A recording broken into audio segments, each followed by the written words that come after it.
Luka Doncic is one of the most unguardable players in the NBA, perhaps even in the history of the NBA. He is one of the smartest and most complete players you will ever see, making it a complete nightmare for opposing teams to defend against him and to find the perfect scheme. Given that Luka averages 29 points per game in the regular season in his career and 31 in the playoffs, just fresh off a scoring title with nearly 34 points per game in the 2024 season, one might argue that no one has ever found a way to stop him for real. But we might have a lead, because Lebron James, one of the best players to ever grace the NBA, might have just given us the key to defending Luka Doncic, one of the toughest missions in the NBA. LeBron James does not only have an insane basketball IQ, he also has great insight on the matter, because in a way, Luka and him are very alike. Now, LeBron may not have always been the shooter that Luka is, but they are both very tall playmakers with insane court vision, passing abilities, feel for the game, and ability to drive. It is no surprise that Luka admitted to being a fan of LeBron James when he was younger. LeBron has been in these situations a ton when the whole defense is worried about him and only him, and he has to make a decision quickly. But first, in order to figure out how to stop the Slovenian genius, we have to understand what makes Luka Doncic unguardable. There are a lot of extremely skilled offensive players in today's NBA, more than ever before actually. But who is the most complete one? You would have to say Luka Doncic. The first thing is that he is 6'7".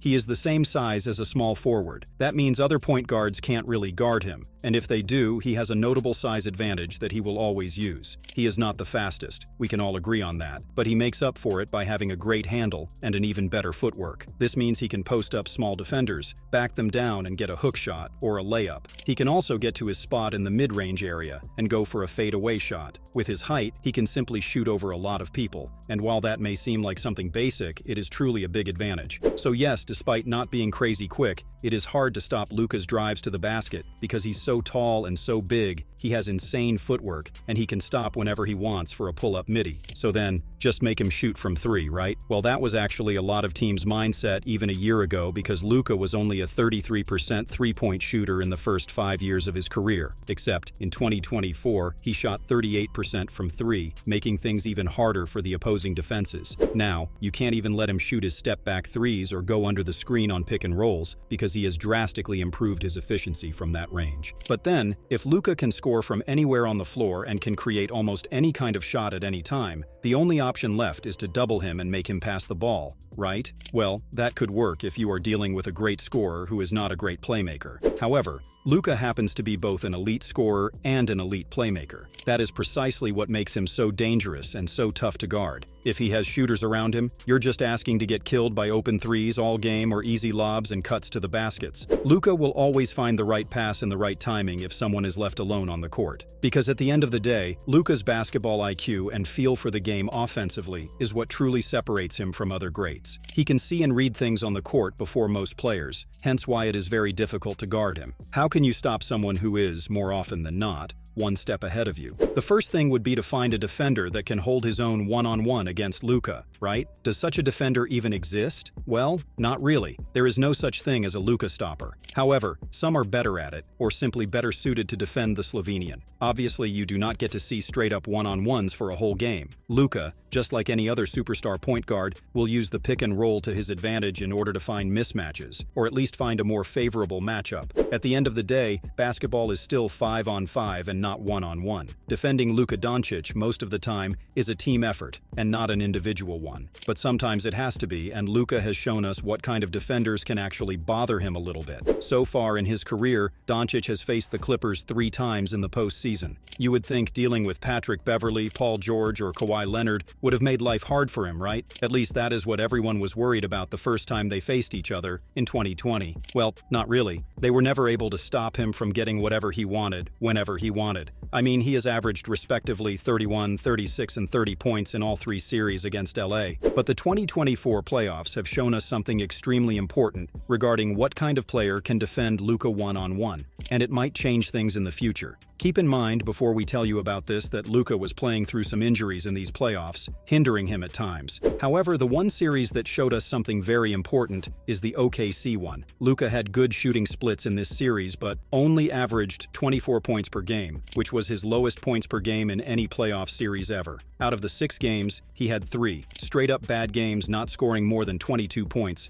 and on terrible efficiency. Who was he guarded by? Lu Dort. Dort has never made an all-defensive team in his career, and yet he seemed like the one player who really had Luka's number for a while. Because yes, the Mavericks ultimately won the series, and he finished off the series with 2 very good performances. But it can't go unnoticed that Lu Dort did a good job on Doncic when they were in a one-on-one situation. Why is that? Well, the main thing is that Dort has a similar frame to Luka. He's not the fastest or the tallest, but he has size that can match Doncic. Luka can't really shoot over him, and he can't just back him down, because they're quite similar. Dort was also very good at fighting over screens, making life very difficult for Luka, who struggled to get good looks in some games. And if you don't believe us, Doncic himself called Lu Dort a top 3 defender in the NBA back in 2022, and it was shown in this series. In the next series, Luka had to be guarded by Jaden McDaniels, who had just made all-defensive second team. An excellent wing defender who can pretty much guard 1 through 4. A very unique player who can usually guard any superstar.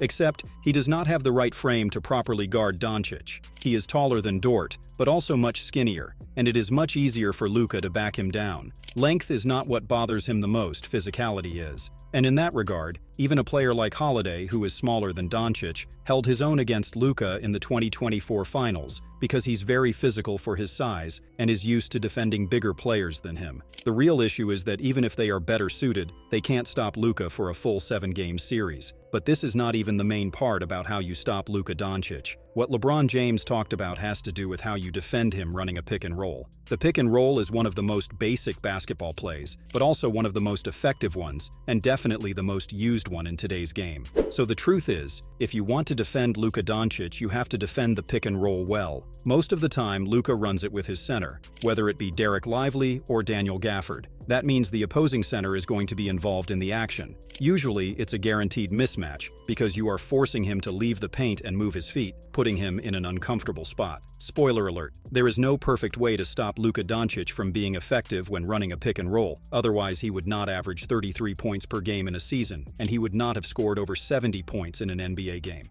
Whenever Luka sets the pick and roll, it is going to be a headache to defend, whether or not it ends up in the basket. However, multiple coverages exist, and one of them, according to LeBron James, is the best and most effective way to limit Luka Doncic. The first one being drop coverage, meaning that the opposing center, for instance Rudy Gobert in the Wolves-Mavericks series, does not really come up on Luka Doncic after the screen and stays with the Mavericks center, who just set the screen and rolled to the basket. Of course, if you do that, it means giving Luka plenty of room to operate since the center does not come to him, and whoever was guarding Luka had to fight through the screen in the pick and roll. That is just crazy, right? Why give one of the best offensive players of all time room and time to get his shot off with pretty much no one guarding him? Especially given that Luka has a mid-range shot, a hook shot, and a floater in his bag. Well, as crazy as it sounds, because it might be the best-case scenario. If the center comes up to Luka, this means Lively or Gafford are left alone at the basket, and it's an easy lob. And if you don't think that is a threat, we have got some insane stats for you. Before the 2024 finals started, the Mavericks had made 54 alley-oops dunks in the playoffs. The 15 other teams combined, 59. The team with the next most alley-oop dunks was the Nuggets with 9. 3 players on the Mavericks, Derek Lively, Daniel Gafford, and Derek Jones Jr., had at least 10 alley-oop dunks themselves, and therefore more than any other team in the playoffs. I think you get the point. With an elite playmaker like Luka, the Mavericks got a lot of alley-oop dunks, which is pretty much 2 free points because he does not mess up those lobs. You absolutely can't let the center be free, and you can't let Luka have space. So maybe you tell another teammate to help rotate on Lively or Gafford. Meanwhile, Gobert gets up on Luka. There, you have it. Everything is covered. Except, this just means that someone is open on the perimeter. Again, this works against a poor decision maker. Not with Luka. He will just find the open teammate, and he can make, well, pretty much any pass. So you are just giving up open 3-point shots now instead of dunks. Is that really better at the end of the day? And yet, it might not even be the worst option. When LeBron James was asked what the best option was to defend a Luka Doncic pick and roll, he had this to say: it's not switching. Because they don't run many small pick and rolls. They run a lot of 1-5 pick and rolls, when it comes to, because the 5 is, usually not as mobile or whatever, not as agile. So they try to bring the 5 up, and they have those 2 lob threats, which Luka loves.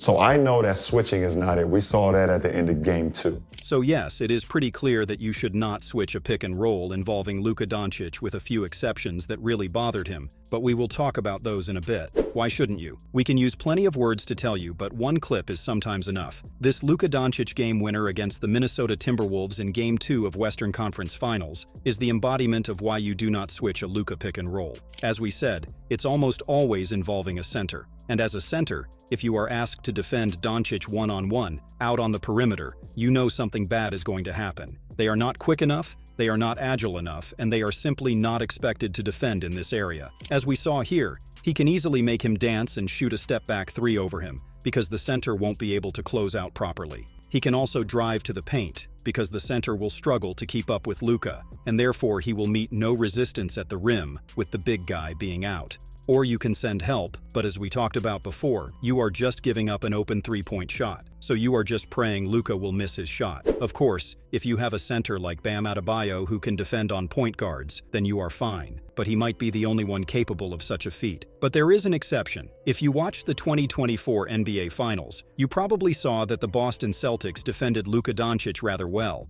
They did not stop him, because you can't, but they limited him quite a bit and he was not as efficient as he usually is. Why? Because they switched everything, and they don't have any weak defenders. There is no mismatch to hunt. Holiday, great defender. Derek White, great defender. Jaylen Brown, great defender. Jason Tatum, great defender. Even the centers, Horford and Porzingis, held their own against Luka in switches. Of course, sometimes Luka just blew past them and got an easy basket, but by doing this, they did not give up any lobs or any open looks in the corners. This is not something that many teams can afford to do. You could argue only the Celtics have the defensive personnel to do such a thing. And even then, it just means leaving Luka on an island one-on-one with one of your players. And as good as they are, they don't all have the right profile nor the right frame to defend him properly, as we have seen him before. So, what are we left with then? There are not that many players who can handle Doncic in one-on-one situations. You can't play drop coverage in a pick and roll, or he will have all the space and all the time in the world to punish you from mid-range. And you can't switch because then you are asking your center to defend him on an island, which is something 99% of the NBA centers simply cannot do. LeBron James has the answer for you.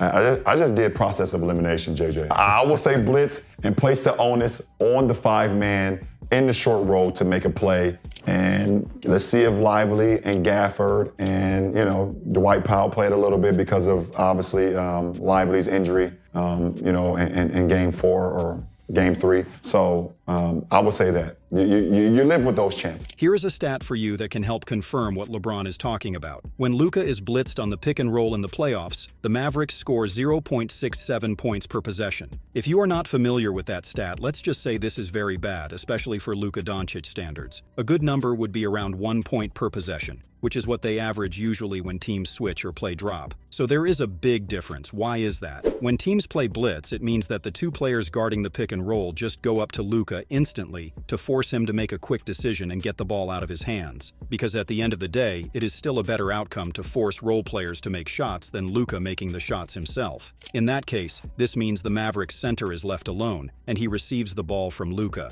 What happens in the next few seconds dictates the whole point of blitz defense. This means that the Mavs, for a brief moment, are playing 4v3 or 3v2 basketball since two guys are still on Luka. As LeBron said, the opposing defense is banking on the center to make a quick play. It's definitely a good option because unless your center is an all-star caliber center, it is most likely he will struggle to create anything in this spot. Now, teams especially did this when Daniel Gafford was on the court because his decision-making is not quite there. A player who absolutely thrives in this situation is Draymond Green, but there are not many Draymonds across the league. When Gafford is the roll man, and this includes all coverages, not only blitzing, the Mavericks score 0.95 point per possession. Not bad, but also not amazing considering all of this happens near the basket. We have seen plenty of possessions where Gafford received the ball after Luka was blitzed, and he tried to go to the basket, but simply does not have enough moves on offense to guarantee anything, even if there is no center left to guard him. He is also a poor free throw shooter, so teams won't hesitate to foul him if he is completely open under the basket.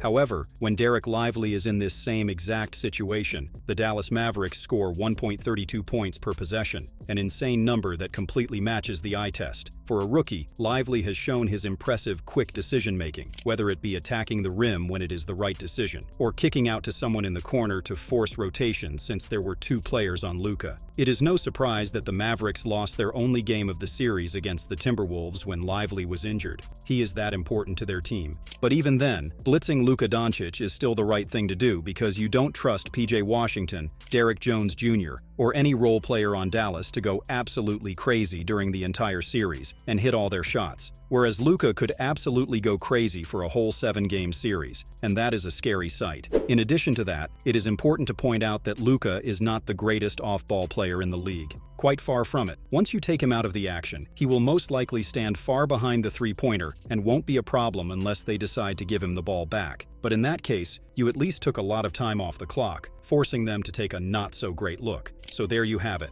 the big secret to defending Luka Doncic. The numbers prove it, the eye test proves it, and even LeBron James agrees. Unless another team puts together a defensive personnel as unique as the 2024 Celtics, or until a team somehow finds an actual Luka stopper one-on-one, the best way to defend the Slovenian superstar will remain blitzing, forcing him to give up the ball. It is really that simple. He is so good and so dominant at the game of basketball that there is pretty much no way to defend him if he has the ball in his hands. That's Luka Doncic for you.